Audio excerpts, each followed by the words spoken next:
يا ربي صل على محمد يا ربي صل عليه وسلم يا ربي صل على محمد يا ربي صل عليه وسلم يا ربي صل على محمد وافتح من الخير كل مغلق يا ربي صل على محمد وافتح من Kita adalah menkirim syariah. Takbir. Allahu Akbar.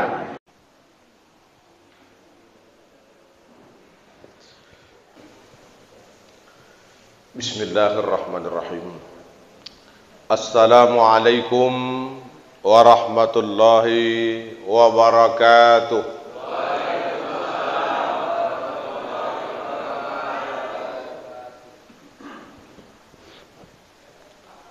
Terbang tinggi si burung balam, terbang beriring burung kutilang.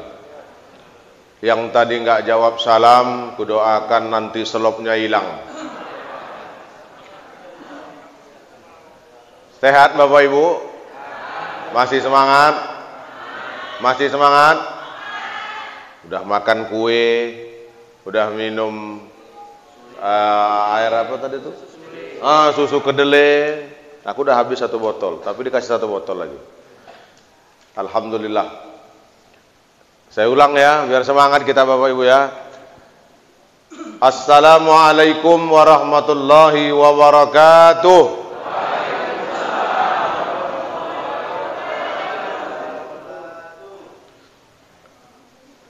Alhamdulillahirrahman. Allamal Qur'ana khalaqal insan. Ashhadu an la ilaha illallah wahdahu la syarikalah wa ashhadu anna sayyidana Muhammadan abduhu wa rasuluh. Subhanaka la ilma lana illa ma 'allamtana innaka antal alimul hakim.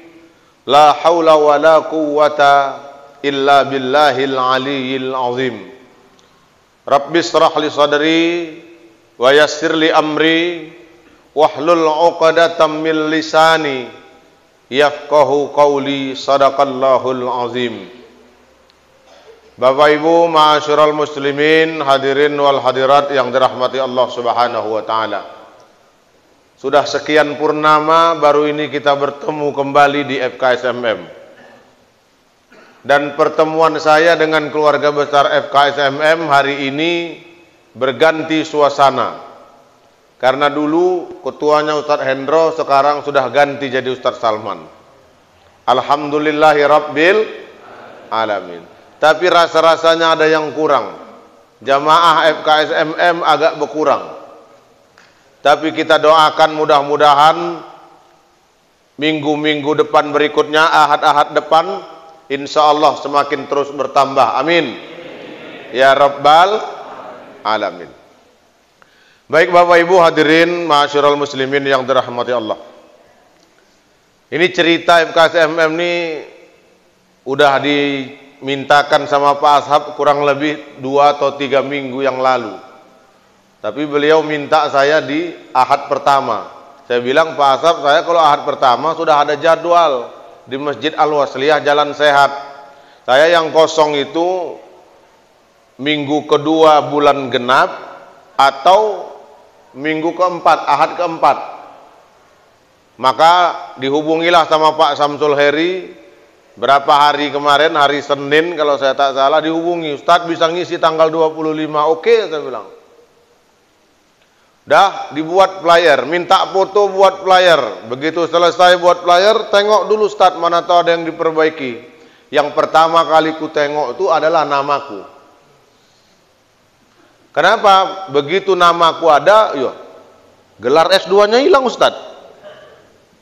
Komplain laku sama Pak Ashab. Pak Ashab, aku nggak mau lah, aku kuliah betul-betul, ijazahku asli, nggak palsu.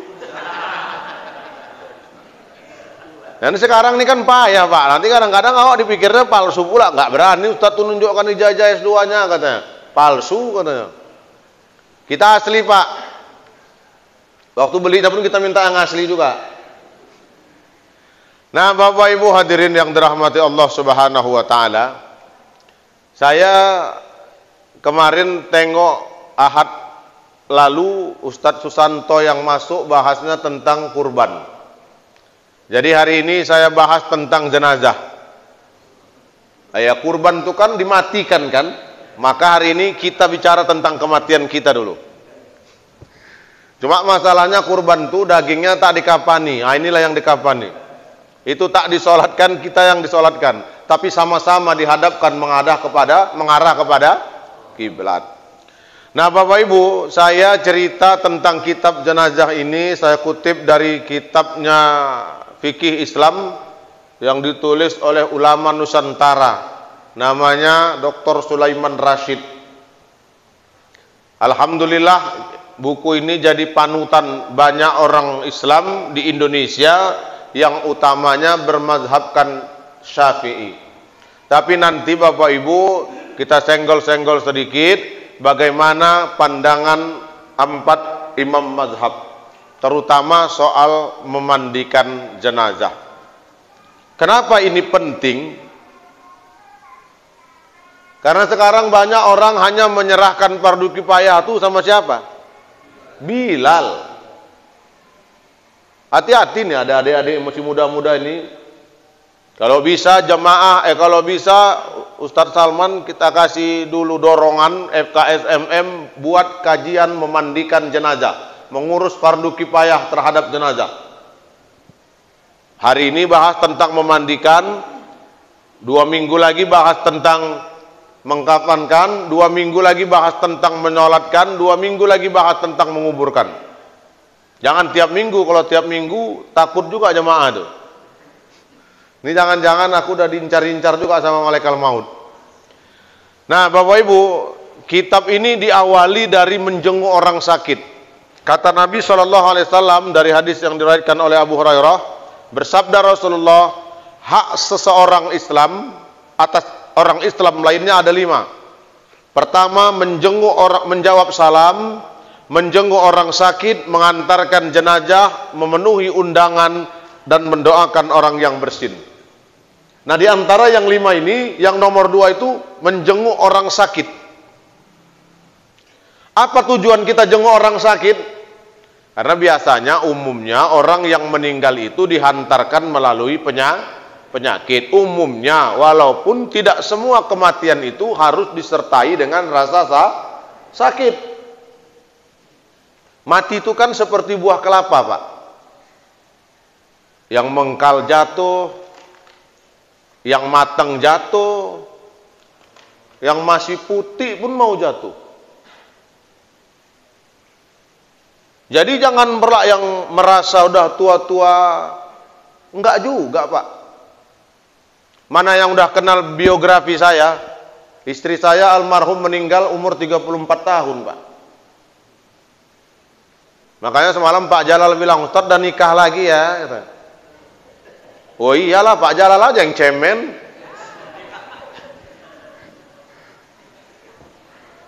Jadi Bapak Ibu hadirin yang dirahmati Allah Subhanahu wa taala, mati itu tahu-tahu.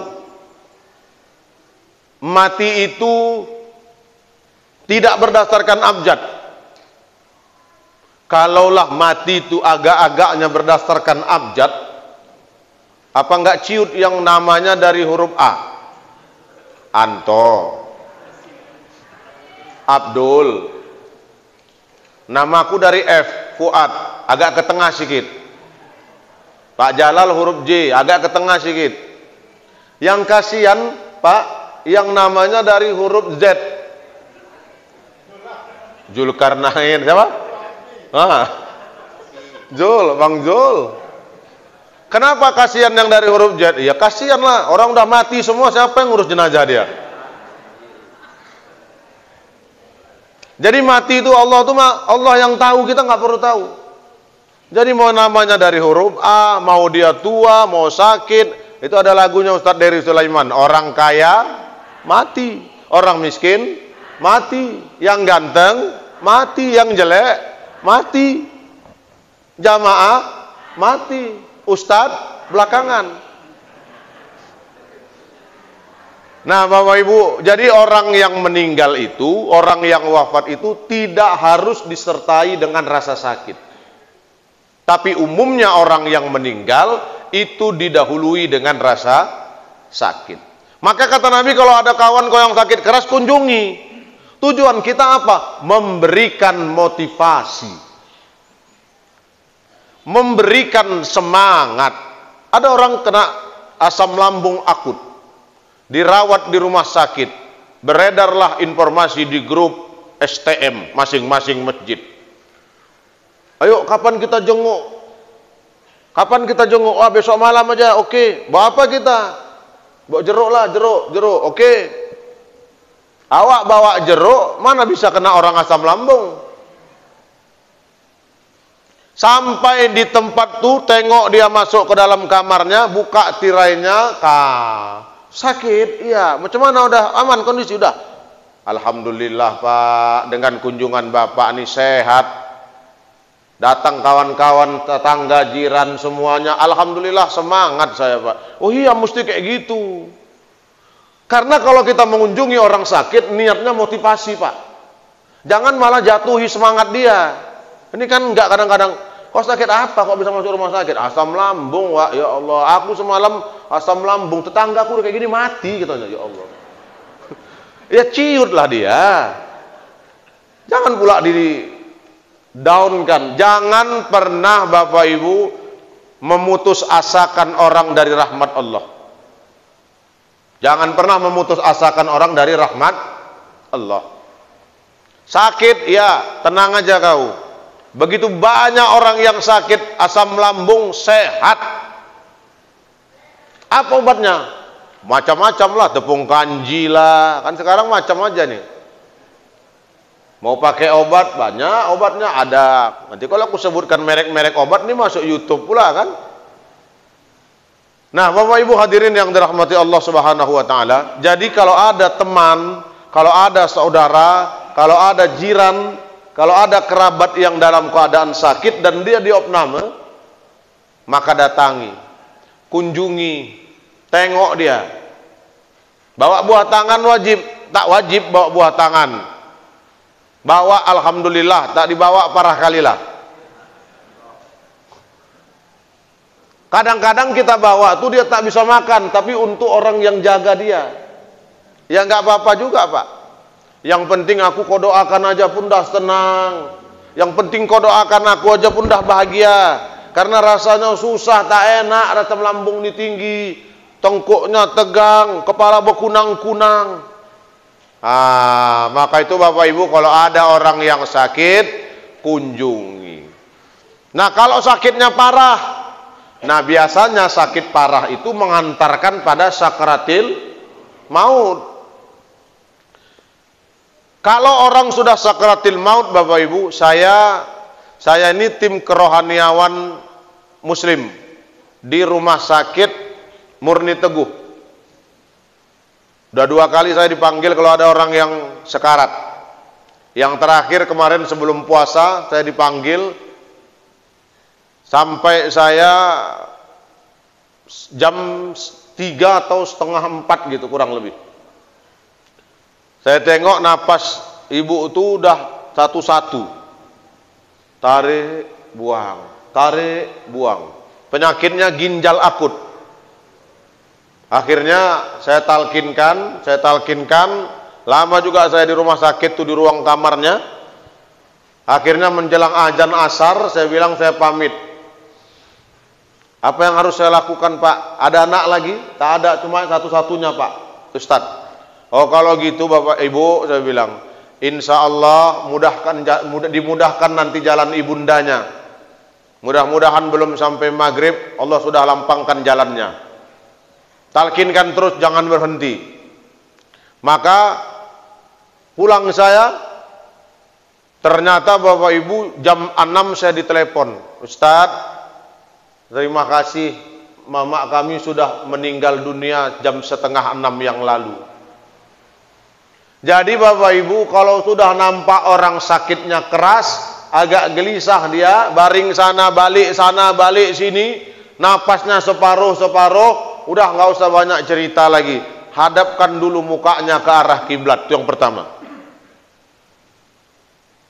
Tapi nggak usah dibilang-bilang sama dia.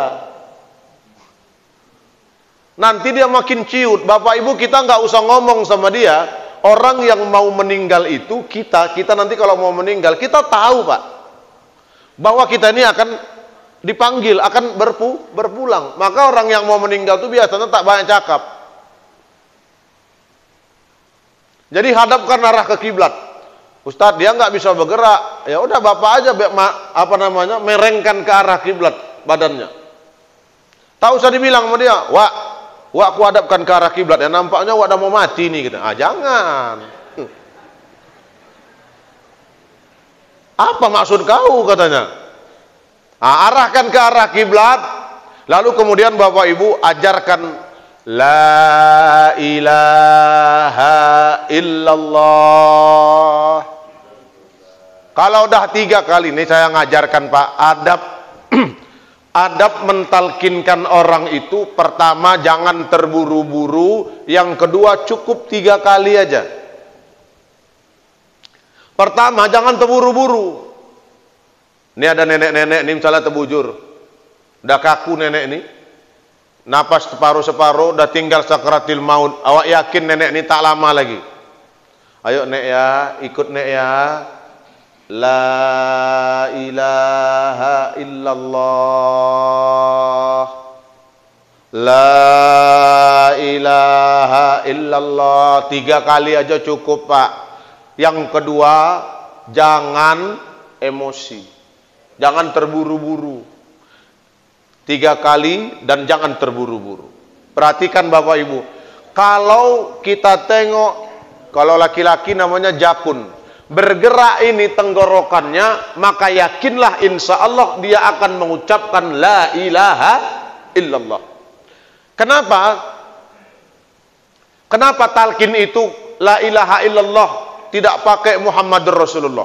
Nabi cuma bilang talqinkan dengan la ilaha illallah. Sebaik-baik talqin adalah la ilaha illallah. Nabi tak bilang sebaik-baik talqin itu la ilaha illallah Muhammadur Rasulullah. Nabi nggak bilang gitu, cukup la ilaha illallah. Kenapa Bapak Ibu? Ternyata ada rahasianya. Setiap nama Nabi itu digandeng dengan nama Allah. Di tiang aras itu bergandeng nama Nabi dengan nama Allah. Makanya Nabi Adam ketika dia diampunkan oleh Allah, sujud dia, Rabbana zalamna anfusana wa illam taghfir lana wa tarhamna lanakunanna minal khasirin. Diampuni. Lalu Nabi Adam berkata, ya Allah, atas nama Muhammad ampunkan aku. Lalu Allah tanya, kau tahu dari mana ada nama Muhammad? Orangnya belum ada. Apa kata Nabi Adam? Karena saat kuangkatkan kepalaku, bergantung di tiang aras nama Muhammad bersanding dengan namamu ya Allah. Maka itu Bapak Ibu, nama Nabi itu bersanding dengan nama Allah.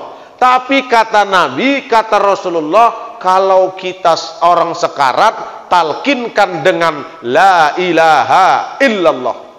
Ini ada rahasianya Pak. Karena kalau orang yang sekarat dan orang yang mati, orang mati itu rahang atas mulutnya dengan rahang bawahnya sudah putus. Terputus rahang atas dengan rahang bawah. Makanya kalau sekarat ini udah mulai kaku Pak, tak bisa lagi bergerak. Jadi kalau kata Muhammadur Rasulullah ada huruf mim 3 kali. Mim di awal kata Muhammad, mim di tengah kata Muhammad bertasdid Muhammad, dan itu bisa dilafazkan dalam makharijul huruf dengan merapatkan bibir atas dengan yang bawah. Betul? Maka orang yang sekarat dia tak bisa. Cukup kata Nabi la ilaha illallah. Bapak Ibu kalau nggak percaya buka mulut dulu tes. Loh kok ketawa? Aku serius ini. Coba buka mulut dulu Pak. Coba. Udah buka mulut aja, lidahnya jangan dikeluarin. Coba kita tes. La ilaha illallah. Bergerak nggak bibirnya? Enggak. Kok bisa? Ya bisa. Karena dalam ilmu makharijul hurufnya tidak ada huruf yang keluar dari bibir yang dipantulkan. La ilaha illallah. Kok ada yang bilang amin tadi? La ilaha illallah. Talkinkan orang. Jadi Bapak Ibu, kalau nampaklah nanti Bapak ada orang meninggal, terbuka matanya, melotot, mulutnya nganga, jangan langsung bisikkan sama kawan, kena rahasia ilahi dia. Jangan Pak.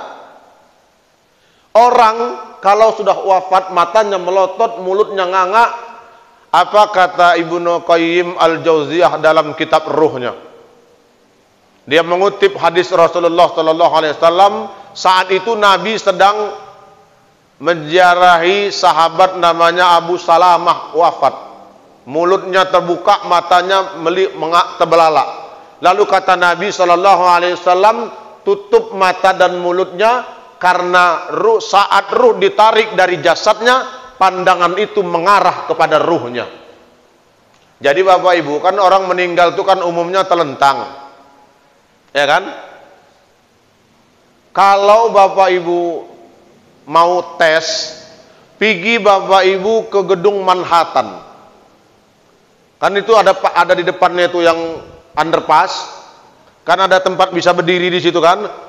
Dari situ Bapak berdiri, tengok dari parkir Manhattan, terus tengok ke atas, terus ke atas sampai ujung menaranya. Pastilah lama-lama muncung yang tertutup tuh lama-lama terbuka. Jadi maksudku apa? Agak-agak seperti itulah kita menyaksikan perjalanan ruh kita ketika dicabut dari jasad ini. Tengok, mata itu Pak, melihat kemana ruh kita ini pergi. Saat selesai, kalau dalam ilmu medis, orang yang wafat itu, sekarat itu kekurangan oksigen. Kalau kekurangan oksigen, lemah tak berdaya. Jangankan ngangkat tangan, menutup kembali kelopak mata pun dia tak mampu. Maka kalau sudah berpisah ruh dari jasad, dia tak mampu lagi menutupkan matanya sendiri. Maka Nabi ajarkan tutup matanya. Bismillahi ala millati Rasulillah sallallahu alaihi wasallam. Jangan pernah ada kejadian Pak, ada orang meninggal, wak-wak nih, laki-laki kira-kira umur 75 tahun. Begitu ku tengok matanya melotot, mulutnya nganga. Kita kan tahu ilmunya, enggak kita bilang itu rahasia ilahi, enggak boleh kita suuzan. Langsung aja kita doakan bismillah wa ala millati Rasulillah. Tutup matanya. Begitu turun tanganku ke bawah, terbuka lagi. Dalam hatiku kok bandel kali jenazah nih. Baca lagi doa bismillah wa ala millati Rasulillah, tertutup, terbuka lagi. 3 kali Pak. Akhirnya aku panggil kawanku yang lulusan pesantren. Bro, kau sini dulu, aku bilang. Aku kan cuma lulusan pesantren kilat. Kau lulusan pesantren betul. Doaku mungkin tak makbul, mungkin doa kau mustajab. Coba kau doakan dulu, mudah-mudahan tertutup mata jenazah nih. Bismillahirrahmanirrahim. Terbuka lagi. Sampai 3 kali kawanku Pak, terbuka terus matanya. Ini udah nggak betul lagi nih. Akhirnya kami biarkan. Kelang berapa menit kemudian datang kawan dekat jenazah nih. Kawan CS-nya, konco lamu. Dia nggak berdoa, cuma dia keluarkan selembar kertas dari kantongnya, ditunjukkan sama jenazah tuh. Langsung tertutup. Kaget aku kan.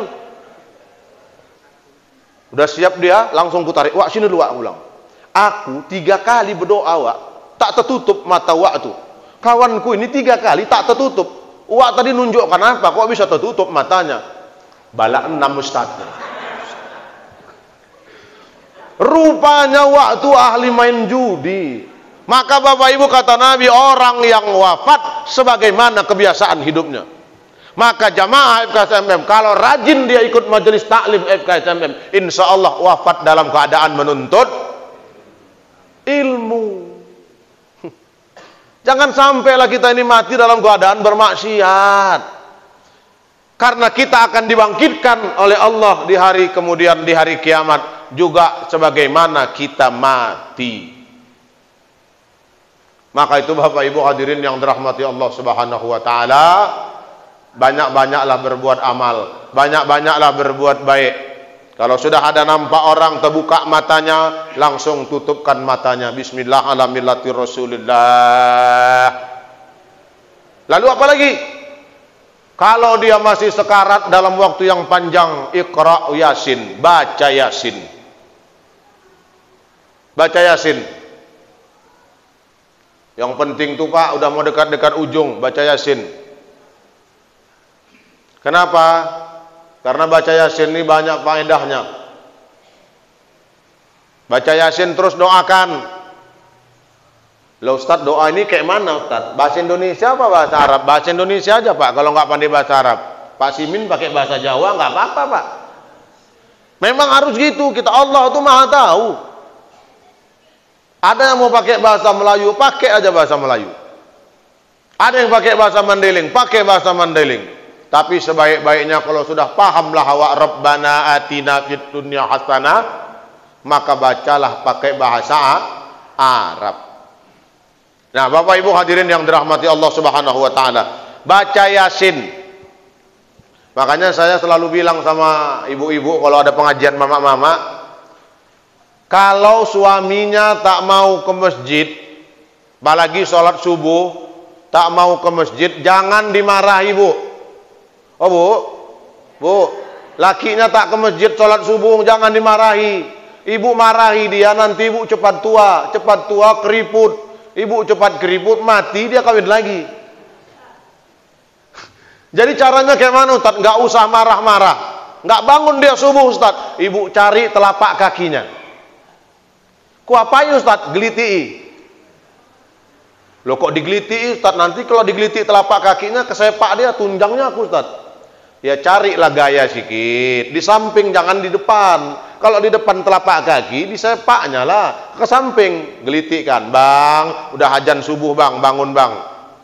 Nggak bangun juga dia Ustaz. Nah, kalau telapak kakinya tak bangun, ibu naik ke betis. Betisnya gelitiin. Bang, as-salatu khairum minan naum. Salat lebih baik daripada tidur. Nggak bangun juga Ustaz. Kalau di betis nggak naik, nggak bangun, naik dikit ke paha. Jadi ibu nggak usah marah, nggak usah. Naik ke paha, geliti pahanya. Ustaz, di paha nggak naik juga. Kalau di pahanya nggak naik, jangan naik lagi ke atas. Di paha nggak bangun, jangan lagi naik ke atas. Kalau naik lagi tangan kalian ke atas, takutku dua-dua kan nggak sholat subuh, tang apa di kamar tuh. Jelas? Kalau tak bangun juga dia sampai ke paha, pakai cara yang ku bilang, Iqra Yasin, baca Yasin. Mana Yasin yang bu pakai wirid Yasin tuh? Agak-agak cari ke telinga dia sebelah kanan. Yasin wal Qur'anil Hakim. Otomatis belum sampai 2 detik dia bangun melotot. Maksud kau apa Butet? Jadi kalau ada orang sekarat, bacakan Yasin. Baca ya Yasin. Jangan berdebat sampai nggak sampai surah Yasin tuh sama almarhum, almarhumah, orang yang udah meninggal. Tak usah berdebat Pak. Kita ini amaliyahnya amaliyah orang Imam Syafi'i NU sampai. Makanya saya selalu bilang, soal hal-hal yang furu'iyah, usul fikih itu selesaikan pembicaraannya di tingkat ulama saja. Kita nggak usah sok paten. Cara mengambil istinbat hukum, biar itu selesai di kalangan ulama. Kalau mereka berbeda pendapat, maka kembalikan kepada sunnah, ikhtilafi min ummati rahmah. Itu kalau usul fikih, biar aja ulama yang bahas, kita nggak usah ikut Pak. Kalau sudah ke bawah, nanti persoalan yang furu'iyah, cabang-cabang dalam ilmu, misalnya doa Yasin sampai enggak, tahlilan sampai enggak, kunut itu macam mana, itu biarkan saja, kembali lagi kepada Quran. Walana a'maluna walakum a'malukum. Untuk kalian agama kalian, untuk kalian amal kalian, untuk kita amal kita. Kalau dia yakin doa sampai kepada jenazah, sampai. Kalau doa dia tak yakin, tak usah dia berdoa, tak payah. Dia sampai yakin dia Yasin itu sampai kepada jenazah, bacakan Yasin. Kalau dia tak yakin sampai Yasin itu kepada jenazah, tak usah bacakan Yasin. Selesai.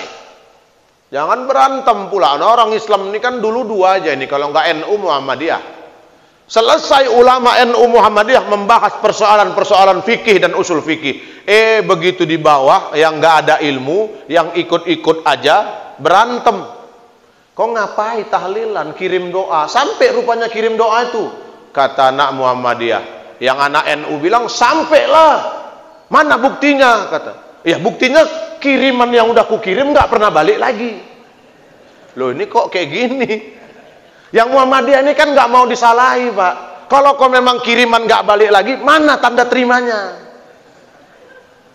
Kalau kayak ginilah umat kita terus menerus, umat ini diserahkan persoalan kayak gini, pecah ujungnya apa? Inna lillahi wa inna ilaihi raji'un. Maka itu inilah gunanya ngaji. Nah Bapak Ibu, ajarkan la ilaha illallah. Nanti pulang dari sini Pak, Pak, yang muda-muda, yang tua-tua, pulang dari sini, panggil istrinya. Oh yang, bentarlah, nanti kalau abang sekarat, kau datangi telinga abang sebelah kanan. Ngapain bang? Kau bisikkan abang ajarkan la ilaha illallah. Bisa yang? Bisa bang. Sekarang bang, nanti. Mau cepat pula dia kita mati. Kalau supaya apa Bapak Ibu? Sedih kalau tidak ada yang menghantarkan kematian kita.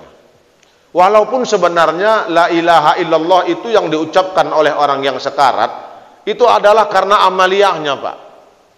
Makanya rajin-rajinlah zikir, rajin-rajinlah tahtim, rajin-rajin tahlil, rajin-rajin tasbih, tahmid, rajin-rajin Bapak Ibu.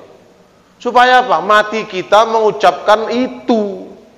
La ilaha illallah, la ilaha illallah, la ilaha illallah, la ilaha illallah. Kadang-kadang udah saking semangatnya, la ilaha illallah, la ilaha illallah. Entah apa lagi ini bilang.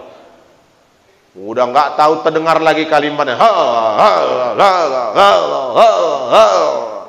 Dengar pula ke masjid, dengar orang-orang di kampung, apalah yang dibaca orang tuh tak jelas. Biar dia tenang, yang penting jelas. La ilaha illallah, la ilaha illallah, la ilaha illallah. Oh, ada yang mau meninggal mungkin. Talkinkan orang yang mau meninggal, orang yang sekarat, tapi jangan kuat kali. Dan saya bilang tadi Bapak Ibu mesti sabar mentalkinkan orang, Nek. 3 kali Nek ya. La ilaha illallah. Ayo Nek, kalau sudah bergerak ini jakun tenggorokannya, insya Allah dia ngucapin. Jangan kita nih Pak, kadang-kadang kalau udah talkinkan orang, kita nggak sabar. Malah emosi Pak. Nek, ikut ya. Awalnya tenang kita, ikut Nek ya. Nanti Nek ya, biar dimudahkan jalan Nenek ya. La ilaha illallah. Awak tengok Nenek itu diam aja. Ayo Nek, coba Nek. Nggak ngaji Nenek itu, udah bodohnya lah Nenek ini lah. Allah, la ilaha illallah. Jangan. Nanti kita marah, kita emosi, bangun Nenek itu. Maksud kau apa? Kalau kau nggak mau talkinkan, nggak usah katanya. Begaduh pula anti calon mayat di situ kan. Jadi Bapak Ibu, menghadapi orang sakaratil maut, saya dulu almarhum nenek saya, kami manggilnya Andung, mak dari ayah saya, orang Arab. Makanya saya ada juga darah-darah Arabnya sedikit kan. Arab apa? Arab Nandi. Nah Bapak Ibu, waktu nenek saya sekarat, saya di sampingnya,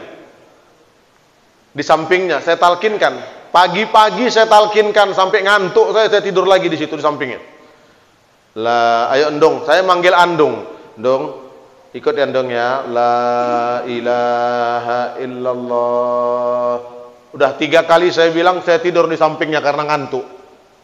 Lama-lama, nggak lama kemudian dibanguninya saya. Oh, tengok dulu anak-anak di depan teras tuh, kau usir dulu, jangan di situ. Aku mau tidur katanya.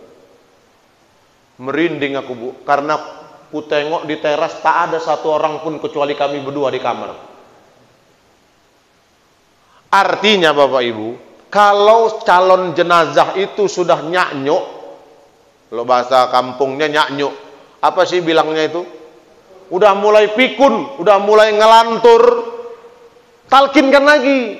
Loh tadi udah 3 kali, Ustadz bilang 3 kali, iya 3 kali, tapi kalau dia melantur, dia ngomong lagi, ajarkan lagi. Kenapa? Karena setan itu tak pernah berhenti menggelincirkan orang sampai ujung kalimat kita, la ilaha illallah. Walaupun sebenarnya Bapak Ibu, yang memudahkan kita mengucapkan itu adalah amal keseharian kita. Nah, maka itu Bapak Ibu ajarkan, lalu kemudian bacakan Yasin. Kalau sudah meninggal dunia, itu tadi yang pertama, pejamkan mata dia.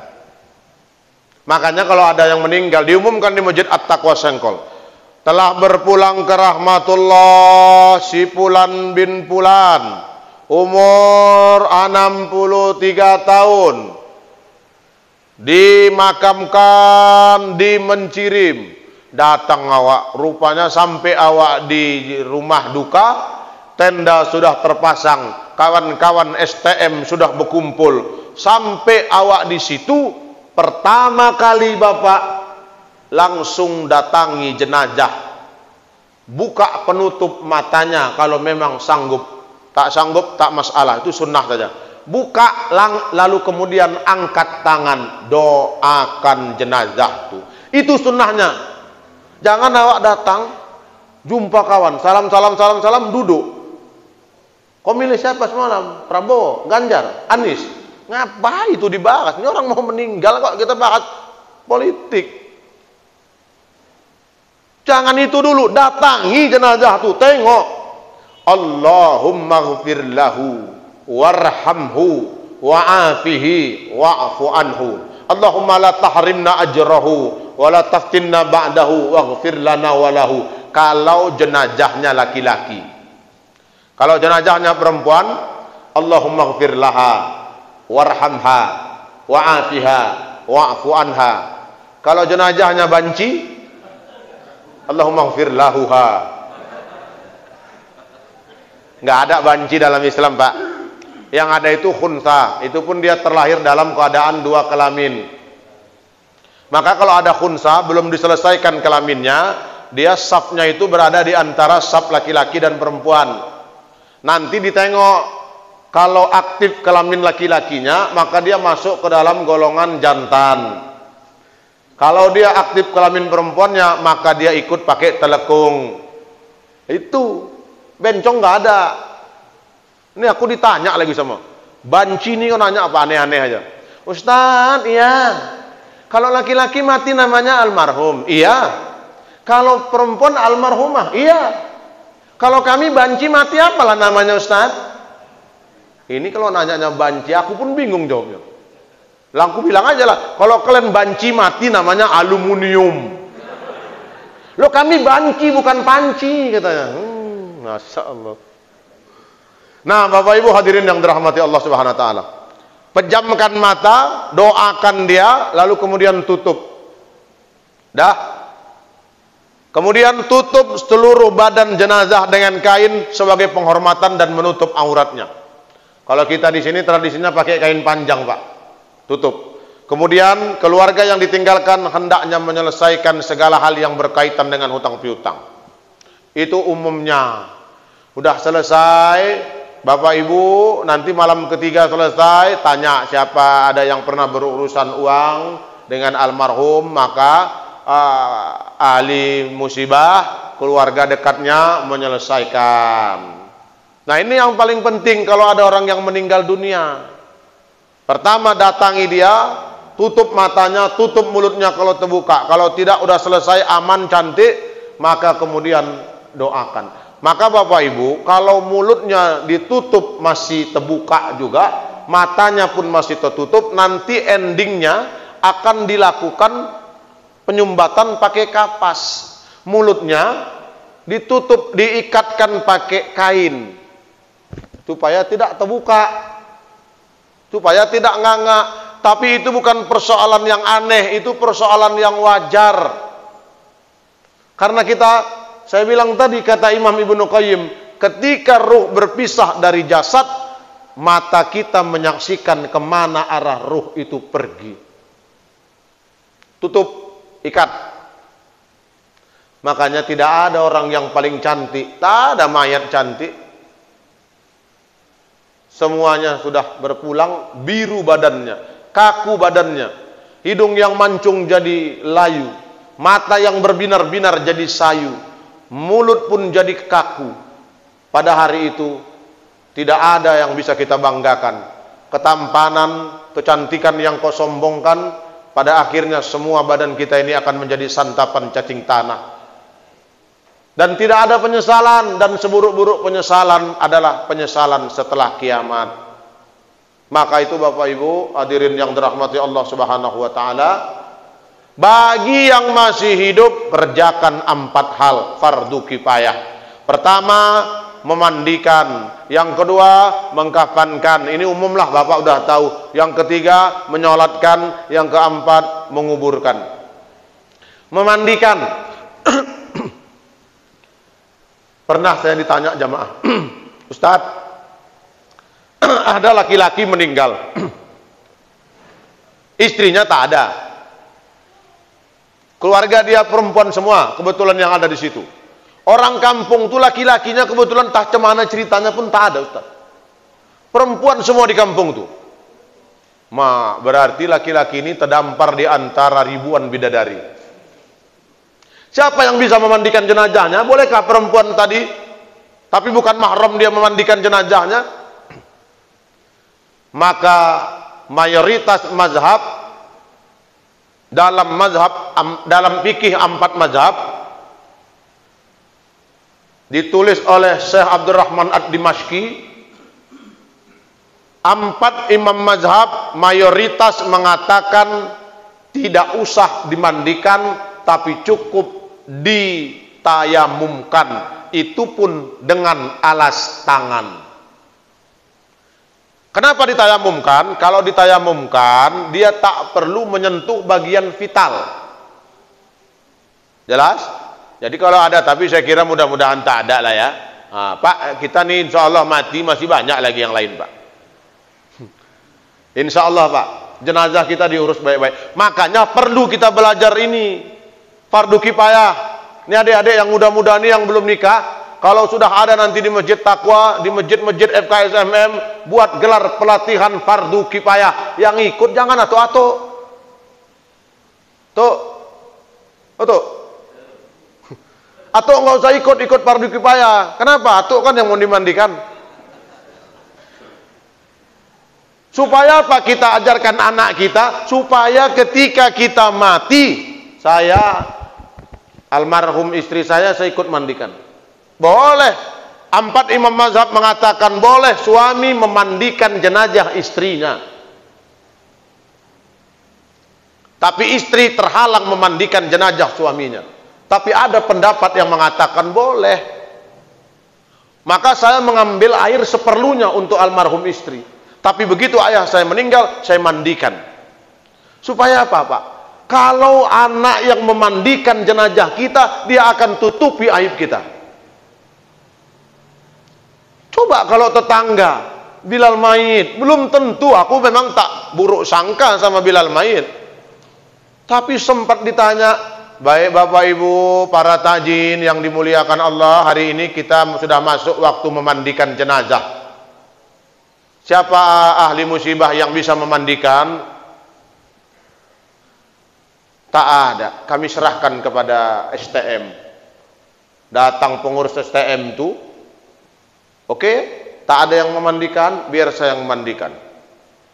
Mana yang sombong-sombong di dunia semasa hidupnya, hati-hati dengan pengurus STM. Sempat marah waktu, kau sok kau di dunia kan, mati juga kau kan. Tak ada yang memandikan, tak ada. Dikuncinya pintu, diambilnya sikat gigi, kau sok kemarin kan, Makanya bu, kalian kalau wirid jangan ada nggak cakapan. Jangan kalian bekot-bekotan. Lebih dari 3 hari, nggak cakapan. Entah apa masalahnya. Ini mama-mama ini ada aja nih Pak persoalannya. Kita juga Pak laki-laki jangan kayak gitu. Jangan sempat nanti yang mengurus jenazah kita musuh kita selama hidup. Begitu dikuncinya pintu tutup dah ya. Jangan kalian tengok biar aku urus jenazahnya. Wah begitu. Kau kan sombong kali kan. Kau tengok, kau pikir aku nggak ada emas. Ini emasku nih. Habis kita Pak. Maka itu Bapak Ibu saya mau mengingatkan. Tidak ada satu orang pun ketika dia mati, dia sanggup mengurus dirinya sendiri. Betul? Betul. Saat awak mati, yang memandikan siapa? Tetangga. Saat awak mati, yang mengkafankan siapa? Bilal mayit. Saat awak mati, yang menyolatkan siapa? Jiran, handai taulan, orang-orang lain. Saat awak mati, yang menguburkan siapa? Orang lain. Maka siapa yang merasa lebih hebat dirinya? Tak ada. Itu yang mau kemarin minta 3 periode pun dia tak bisa hidup sendiri Pak. Kalau mati pun ngurus orang juga. Nggak ada yang sanggup mengurus dirinya sendiri saat dia sudah mati. Maka itu pesan Ustadz, baik-baiklah sama tetangga, baik-baiklah berjiran, baik-baik bersaudara. Jangan sempat orang benci dengan awak. Maka yang tak masuk STM, masuk STM. Ini mentang-mentang nggak sanggup bayar STM, nggak mau laku. Banyak kali pun STM nih, padahal iurannya 10.000. Tapi nggak mau ikut STM. Begitu ada yang meninggal keluarganya, Pak tolonglah Pak, awakku mati. Ya udah kau uruslah. Udahlah Pak, biarlah kami masuk STM, di situ mau teberak, situ gali lubang. Masuk STM. Kalau nggak ada uang bayar STM, bilang sama pengurus, wah, mohon maaf, wah, 2 bulan ini aku belum bisa bayar STM. Nggak apa-apa. Ini jangan begaduh di antara STM. Kenapa Pak? Karena tidak ada di antara kita yang sanggup mengurus diri kita sendiri saat kita mati. Betul? Betul? Itu. Kalau sudah sampai memandikan, nah Bapak Ibu hadirin yang dirahmati Allah Subhanahu Wa Taala. Kalau anak kita yang memandikan jenazah kita, insya Allah aman, aib kita terjaga Pak. Bukan tak percaya sama Bilal mayit. Jangan pula gara-gara ini masuk viral, masuk YouTube, Ustadz Fuad bilang jangan serahkan sama Bilal mayit. Enggak gitu. Serahkan Bilal mayit kalau tak ada. Kita percaya dengan Bilal mayit. Tapi alangkah baik kalau anak kita yang mengurusi jenazah kita. Dari mulai memandikan sampai menguburkan. Ya Allah, Ustadz, dulu ayahku memandikan aku Ustadz. Mau mandi, mau sore, mau pagi, dimandikannya aku Ustadz. Begitu dia meninggal, aku yang mandikan Ustadz. Gak ada orang lain, biar aku aja. Dulu aku diajarkan mamaku Ustadz pakai baju Pak cantik, mau pergi undangan, pakai wangi-wangian. Sekarang begitu mak ayahku wafat, aku yang memakaikan pakaian terakhir dia. Aku dulu Ustaz diajak naik kereta. Sekarang ayahku meninggal, ku antarkan dia pakai keranda mayat. Dulu ditimang-timang Ustaz, tapi begitu ayahku meninggal sampai dikubur, aku yang menampung jenazahnya dari bawah liang lahat.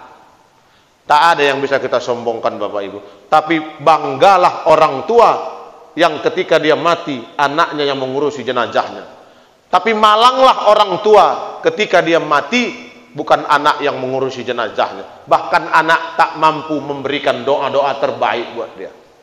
Maka dari sini Bapak Ibu, silahkan ajarkan anak kita untuk fardu kifayah. Mudah-mudahan nanti kalau sudah diajarkan, dia tahu bagaimana cara memandikan. Kemudian cara mengkafankan. 3 helai kain untuk laki-laki, 5 helai kain untuk perempuan. Itu mesti diajarkan. Menyolatkan. Kalau sudah disolatkan, lalu kemudian tanya apakah jenazah dalam keadaan baik? Baik. Apakah baik? Baik. 3 kali lalu kemudian doakan. Nah, pernah ditanya, Ustadz, aku nggak tahu tiba-tiba dalam musafir sampai masjid sholat zuhur, selesai zuhur ada sholat jenazah. Ditanya setelah sholat, ditanya apakah jenazah dalam keadaan baik? Aku tak tahu loh Ustaz. Orang tak kenal. Kalau ibu bapak tak kenal, jawab saja baik. Kenapa? Man sataral musliman satarahullahu fid dunya wal akhirah. Siapa yang tutupi aib saudaranya di dunia, maka Allah akan tutupi aibnya di dunia dan di akhirat. Walaupun Allah tahu mungkin yang meninggal itu adalah ahli maksiat, tapi tak pantas bagi kita, karena tiada di antara kita manusia yang tak pernah luput dari dosa. Dah selesai. Habis itu dihantarkan ke pembaringan terakhir, diantarkan ke kubur. La ilaha illallah, la ilaha illallah. Yang gotong dia pak, kawan berantamnya. Bahkan sampai mati tak maafan orang tu. Tak bercakap sampai mati, tapi kawan dia yang menggotong. Ya Allah, walaupun kami belum sempat minta maaf, tapi jadikanlah gotongan jenazah yang kutandu ini adalah maafku buat orang yang sudah mati ini. La ilaha illallah. Sampai jenazah, sampai di situ kemudian ditampung, dan muka kita ini pak dibuka, diambil gumpalan tanah, dikenakan ke hidung, ke kepala, ke jidat, pokoknya semua kena ke tanah, dibuka, pengikat kain kafannya dibuka, lalu kemudian diuruk pakai tanah, ditimpa. Mana katanya yang paling CS, mana katanya istri yang paling sayang. Begitu kita mati, dia pula yang menginjak tanah kita. Bukan karena benci, tapi supaya tanah kubur kita menjadi padat. Maka itu Bapak Ibu hadirin yang dirahmati Allah Subhanahu wa taala, menguburkan sedalam-dalamnya kurang lebih 2 meter. Jangan sampai tercium busuk dari bawah naik ke permukaan. Dan dipadatkan tanah, supaya jangan ada binatang yang bisa mengacak-acak kubur kita. Itulah fikihnya kita fardu kifayah terhadap orang-orang yang sudah meninggal dunia. Tidak ada seorang pun di antara kita yang sanggup mengurus jenazahnya sendiri. Karena itu bagus-baguslah bertetangga, bagus-baguslah berjiran, maafkan kesalahan di antara kita. Sebagai penutup Bapak Ibu, Nabi dihadapkan 2 orang di hari kiamat. Sampai Nabi tersenyum. Abu Bakar nanya, ya Rasulullah, kenapa tersenyum sampai nampak gigi depan? Kata Nabi, barusan aku diperlihatkan oleh Allah 2 orang di akhirat, satu menuntut keadilan kepada yang satunya. Dia berkata kepada Allah, ya Allah, tolong berikan kebaikan orang ini padaku, karena dia telah zalim padaku di dunia. Allah berfirman, apa kau puas tanpa dosa? Kebaikannya diambil kepadamu, selesai, puas. Lalu bagaimana cara dia menebusnya? Ya Allah, berikan dosaku saja kepada dia ya Allah. Kalau dosamu diberikan kepada kawanmu ini, apa kau puas tanpa dosa? Lalu bagaimana cara dia? Ya Allah, hambaku, kata Allah, kau tengok sebelah kanan. Orang tadi nengok sebelah kanan, ditampakkan kepingan surga, sawah yang terhampar, kemudian laut yang membiru, gunung yang tinggi menjulang. Orang tadi nanya, ya Allah, itu gambaran surga untuk nabi mana? Untuk orang saleh mana? Untuk rasul yang mana? Itu bukan untuk orang saleh, bukan untuk nabi, bukan untuk rasul, tapi untuk hambaku yang menebus balasannya. Engkau pun bisa. Bagaimana cara menebusnya ya Allah? Kau gandeng tangan saudaramu, kau maafkan dia, maka tadkhulul jannata bisalam. Masuklah kalian ke dalam surgaku, kata Allah. Ini pentingnya Bapak Ibu, memaafkan. Kalau ada yang salah, maafkan. Jangan sempat dendam itu jadi kesumat, dibawa mati, dipertanggungjawabkan di akhirat. Maka berkasih sayanglah di antara kita. Irhamu man fil ardi yarhamkum man fis sama. Kalau kita sudah saling menyayangi di dunia ini, insya Allah nanti Allah akan menurunkan rahmat dan kasih sayangnya kepada kita. Sudah 60 menit aku bercakap, kurang lebih 5 menit, 45 menit atau 55 menit. Mudah-mudahan bermanfaat bagi Bapak Ibu. Terima kasih atas segala perhatian, mohon maaf atas segala kekurangan. Kalau nak patah-patahlah kalam, anak muda rasa gelisah. Kalau ditanya hati yang dalam, sedih kali rasanya kita berpisah. Kalau nak dulang-dulanglah Tuan, injak-injak batang jerami. Kalau nak pulang-pulanglah Tuan, ingat-ingat pula Ustadz kalian yang ganteng ini. Tengkurian aura kasih. Cukup sekian dan terima kasih. Wa amat jahit kopiah, kopiah dijahit baldu yang utuh. Wabillahi taufik wal hidayah. Wassalamualaikum warahmatullahi wabarakatuh. Biasanya tanya jawab, bukan ada?